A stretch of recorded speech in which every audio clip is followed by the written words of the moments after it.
Hello, everyone. Welcome to another episode of Tort Talk Thursday here with Joe Fantini of Rosen Injury Lawyers. Joe, thanks so much for taking time to provide the latest insights on the mass tort updates. Thanks for having me, Susan. Always love getting together and talking all things mass torts. Yes, if you don't mind, why don't you start off and provide a little bit of update and insight as it relates to the Depo-Provera litigation. Depo-Provera, the hottest mass tort in 2025. We had this MDL recently formed and assigned to Judge Rogers, who we all know from the 3M litigation. This is what I'm referring to as the rocket docket, the fastest mass tort I've ever seen so far. Recently, we just had a big development with leadership getting appointed. It's the who's of mass tort. Some of our friends, some of the best in the business, Chris Seager, lead counsel, Brian Wicken, and Ellen of Whites in Luxembourg. They're going to be co-lead. So the really heavy hitters are out. In addition to leadership in place, it looks like we're going to have this test bellwether group of 5 cases going to get worked up by a special master. So we'll see this litigation move a lot quicker than we've ever seen any other one. A lot of people really excited about it.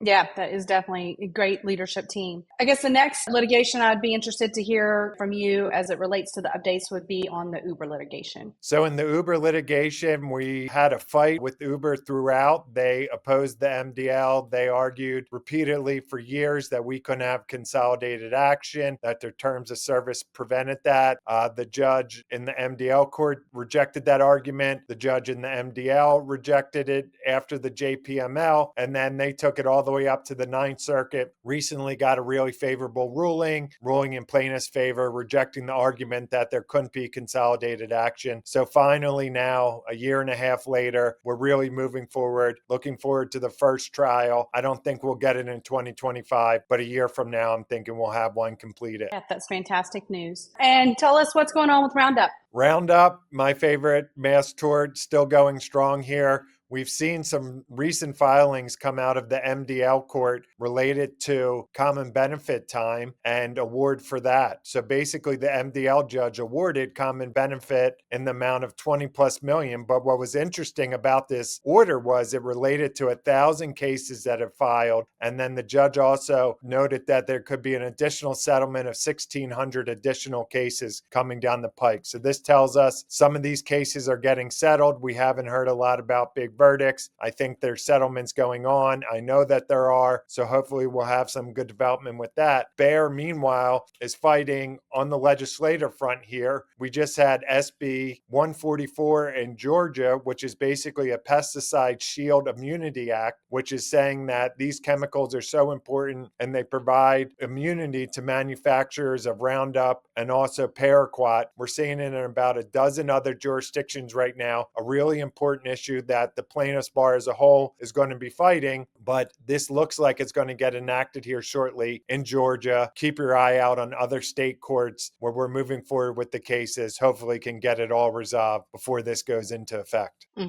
For sure. And then lastly, NEC, what are you hearing on that litigation? Yeah, really big ruling just came down in NEC. As you remember, we had 2 huge plaintiff verdicts previously. Then there was one defense verdict at the end of 2024. In that case, there was misconduct on the part of defense counsel. They were barred from making closing arguments. Recently, the judge just overturned the defense verdict due to this defense counsel's misconduct. So we're going to have a retrial in that case. Meanwhile, in the MDL, we're finally getting into the bellwether process. There's 4 bellwether trials that are teed up. We're going to have the first one kicking off this summer. So it looks like momentum's back on the plaintiff side in the NEC litigation. Fantastic. And Joe, I know you're going to be at MTMP here in a few weeks. Any specific panels or things that you're looking forward to? Yeah, going to be down in MTMP out in Vegas. Looking forward to seeing everybody. Yeah, I heard there could be this new emerging litigations I'm always interested in, the ultra processed food and the video game addiction. So I'll report back to everybody on those 2 when we connect next time. Fantastic. As always, Joe, thanks so much for taking time to connect.